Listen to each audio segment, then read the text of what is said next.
O'zbekiston Respublikasi Prezidenti korrupsiyaga qarshi kurashish tizimini yanada takomillashtirish bo'yicha belgilangan ustuvor vazifalar ijrosini samarali tashkil etishga doir chora-tadbirlar to'g'risidagi farmon hamda davlat organlari va tashkilotlarining korrupsiyaga qarshi ichki nazorat bo'limlari mustaqilligini ta'minlash hamda faoliyati samaradorligini oshirish chora-tadbirlari to'g'risidagi qarorni imzoladi.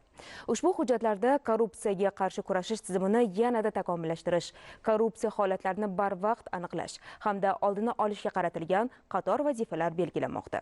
Batafsil hozirgi sharhimizda.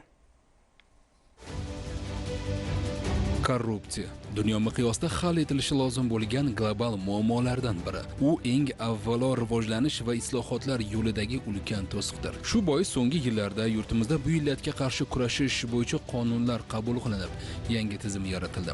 Jamiyatda korrupsiya muammosini jamoatchilik muhokamasiga olib chiqadigan ochiq muhit shakllandi.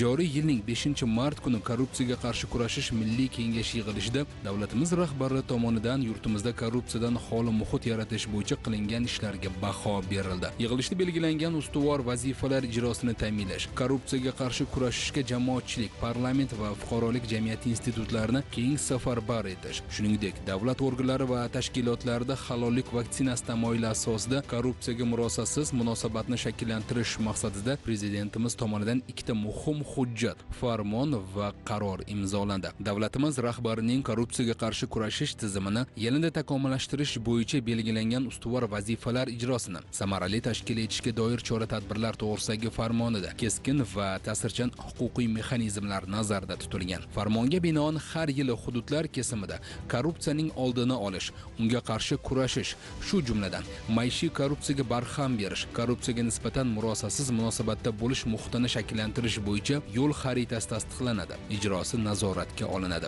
Oliy Majlis palatalariga bu borada vazifalar belgilangan. Xususan har yili byudjetdan eng ko'p mablag' oladigan 3 ta vazirlik va idorada korrupsiyaviy omillarni aniqlab, ularni bartaraf etish bo'yicha takliflar kiritish, vazir va hokimlar lavozimiga nomzodlarni ko'rib chiqishda ular tomonidan korrupsiyaning oldini olish bo'yicha aniq reja himoya qilinishiga oid tartibni belgilovchi qonun hujjatlarini qabul qilish, kibermakonda korrupsiyaga qarshi samarali kurashish bo'yicha xalqaro tajriba asosida mustahkam huquqiy baza yaratish yuzasidan takliflarni ishlab chiqish belgilandi. Bundan tashqari ishchi guruhlar tuzgan holda har oyning 1-5 sanalarida reja asosida jinoyatchilikka qarshi kurashish haftaligini o'tkazib, uning doirasida qizil toifadagi mahallalarga tushib jinoyatlarning kelib chiqish sabablarini chuqur tahlil qilish, tuman, shahar hamda hududlar prokurorlari va ichki ishlar organlari boshliqlari faoliyati samaradorligini oshirish bo'yicha tavsiyalar ishlab chiqish hamda tuman, shahar va mahallalarda ilgari surilgan xalqchil tashabbuslar asosida qonunlarni takomillashtirib borish bo'yicha takliflar ishlab chiqilishi belgilandi. Qonunchilik palatasi vazirlikka nomzod bo'lgan nomzodlar shu yerda o'zining dasturini taqdim qilardi, ya'ni harakat rejasini taqdim qilardi yoki hokimlar joylarda istiqbolli rivojlantirish dasturlarini taqdim qilardi. Endilikda yangi tartib joriy qilinyapti. Yangi tartib bo'yicha vazir o'zining rejasi bilan bir qatorda korrupsiyaga qarshi kurashish bo'yicha aniq rejasini nafaqat taqdim etadi, balki uni himoya qilishga majbur bo'ladi. Xuddi shunday hokim ham joyda tegishli sessiyada mana shu to'g'ridagi o'zining dasturini himoya qilishga majbur bo'ladi. Chunki birinchi navbatda dasturning o'zining rivojlantirish dasturi bilan birgalikda mana bu farmondan kelib chiqadigan asosiy vazifa shu vazirga nomzod yoki shu hokimlikka nomzod korrupsiyaga qarshi kurashish bo'yicha qanday rejasi bor, qanday yo'llar bilan amalga oshirilishi ham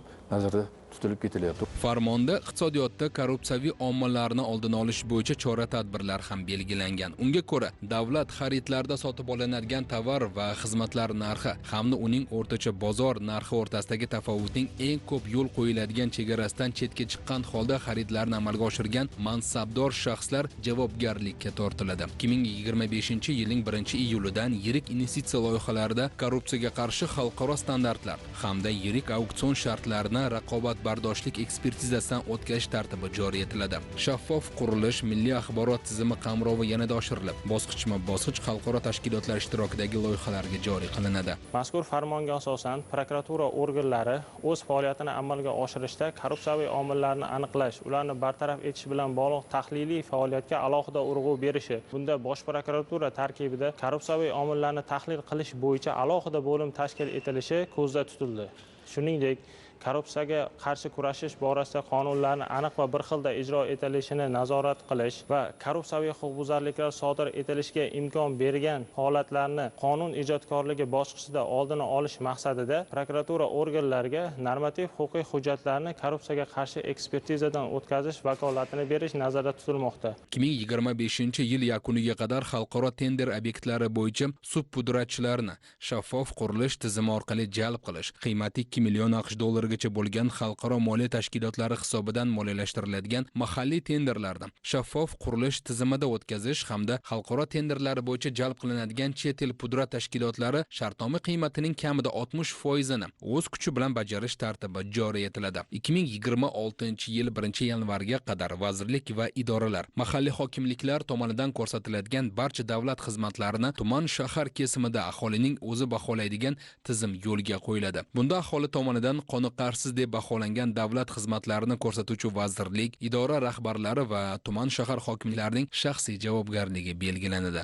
Shu bilan birga sanksiyalarliklar, byurokratik to'siqlarni oldini olish maqsadida alohida platforma joriy qilish va ushbu platformani bevosita O'zbekiston Respublikasining xohlagan bir hududida mobil ilova orqali kirish imkoniyati hamda ushbu platformada aholini eng ko'p qiynab kelayotgan muammolarni bartaraf etishga qaratilgan yechimlar, takliflar, alohida targ'ibot materiallari berish farmonda to'g'ridan-to'g'ri ko'rsatib o'tildi. Shu bilan birga yil yakuniga qadar korrupsiyaga qarshi kurash ishlarini, ya'ni samaradorligini, tizimini oshirish bo'yicha 21 ta normativ huquqiy hujjatni qabul qilish topshirig'i bevosita vazirlik va idoralarga yuklatildi.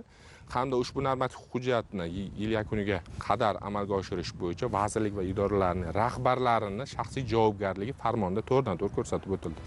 Korrupsiyaning oldini olish, davlat xizmatiga professional va fidoyi kadrlarni tanlash hamda ularni halollik vaksinasi bilan emlashdan boshlanadi. Prezidentimizning davlat organlari va tashkilotlarining korrupsiyaga qarshi ichki nazorat bo'linmalari mustaqilligini ta'minlash hamda faoliyati samaradorligini oshirish chora-tadbirlari to'g'risidagi qarorida bu borada vazifalar belgilangan. Qarorga muvofiq davlat organlari va tashkilotlarining korrupsiyaga qarshi ichki nazorat bo'linmalari o'z faoliyatida bevosita tashkilotning birinchi rahbariga, ustav fondida davlat ulushi 50% va undan ortiq bo'lgan xo'jalik jamiyatlarida esa kuzatuv kengashiga bo'ysunadi va uning oldida hisobdor bo'ladi. Ichki nazorat bo'linmalari korrupsiya holatlarini barvaqt aniqlash, ularning oldini olish, ularga imkon beruvchi sabab va shart-sharoitlarni bartaraf etish bo'yicha mas'ul hisoblanadi. Bundan tashqari, davlat xizmatlarini ko'rsatishda korrupsiyaviy omillarni bartaraf etish, maishiy korrupsiyaning oldini olish, shu jumladan raqamlashtirish, byurokratiyani qisqartirish bo'yicha takliflar ishlab chiqadi. Bundan tashqari, idoraviy normativ hujjatlarni korrupsiyaga qarshi kurashish bo'yicha ekspertizadan o'tkazish va yakunlari bo'yicha aniqlangan korrupsiyaviy omillarni bekor qilish bo'yicha takliflar kiritadi. Davlat organlari va tashkilotlari, hududiy bo'linmalari va tarkibiy tashkilotlarning korrupsiyaga qarshi ichki nazorat bo'linmalari rahbarlari va xodimlari respublika darajasidagi davlat organlari va tashkilotlarining birinchi rahbarlari tomonidan tayinlanadi hamda faoliyati ular tomonidan muvofiqlashtiriladi. Shuningdek, davlat xizmatida va eng quyi bo'g'inda o'sha mahallada yoki bo'lmasa tuman kesimlarida compliance nazorat tuzilmalari o'zlari borgan holda, aholi bilan muloqot qilgan holda maishiy korrupsiyaga yuzaga kelayotgan omillar haqida va ushbu yo'nalishdagi korrupsiya holatlarini bartaraf etish bo'yicha raqamlashtirish, byurokratiyani oldini olish bo'yicha aniq takliflar ishlab chiqadi. Shuningdek, ichki nazorat tuzilmalarini davriy ravishda har chorakda, har yarim yillikda ularning malakasini oshirish bo'yicha o'qitish ishlari, shuningdek davlat xaridlari yo'nalishlarida korrupsiyani oldini olish, manfaatlar to'qnashuvini oldini olish kabi bir qator ustuvor vazifalar belgilab o'tildi. 2027-yil 1-yanvargacha korrupsiyaga qarshi ichki nazorat tizimi samaradorligini oshirish bo'yicha huquqiy eksperiment joriy etiladi. Unga muvofiq Sog'liqni saqlash vazirligi, Qurilish va uy-joy kommunal xo'jaligi vazirligi, Suv xo'jaligi vazirligi, O'zbek neft gaz aksiyadorlik jamiyati hamda O'z suv ta'minot aksiyadorlik jamiyatining korrupsiyaga qarshi ichki nazorat bo'linmalari rahbari lavozimiga korrupsiyaga qarshi kurashish agentligi xodimlari tayinlanadi. Korrupsiyaga qarshi kurashish agentligi huquqiy eksperimentining natijalarini tahlil qilish asosida 2027-yil 1-yanvarga qadar ushbu tizimni boshqa davlat organlari va tashkilotlariga ham tatbiq etish yuzasidan asoslantirilgan takliflar kiritadi.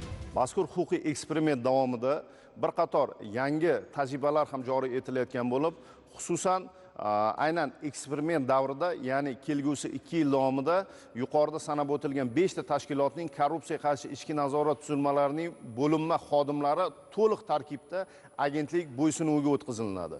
Shu bilan birgalikda aynan ushbu tuzilma rahbari agentlik xodimi tomonidan boshqarilishi belgilanyapti. Shu bilan bir qatorda aynan mazkur huquqiy eksperiment davomida aynan ichki nazorat tuzilmalarining faoliyatini samaradorligini belgilashga qaratilgan KPI ishlab chiqilishi belgilanyapti. Huquqiy eksperiment davomida qaysi sohada, qaysi jarayonda korrupsiyani oldini olish, sohani raqamlashtirish, byurokratiyani bekor qilish, shuningdek aholiga qanday bir yengil korrupsiyadan xoli bo'lgan xizmatni joriy etish bo'yicha korrupsiyaga qarshi kurash bo'linmasi rahbari va ushbu tashkilotning birinchi rahbari boshchiligida har 6 oyda korrupsiyaga qarshi kurash milliy kengashiga axborot berish tizimi joriy qilinyapti. Farmon va qarorda ko'zda tutilgan chora-tadbirlar amalga oshirilishi natijasida jamiyatda barqarorlik muhiti va odamlarning roziligi ortadi. Aholining, ayniqsa yoshlarning huquqiy ongi yuksalib, korrupsiyaga qarshi kurashishga daxldorlik tuyg'usi mustahkamlanadi.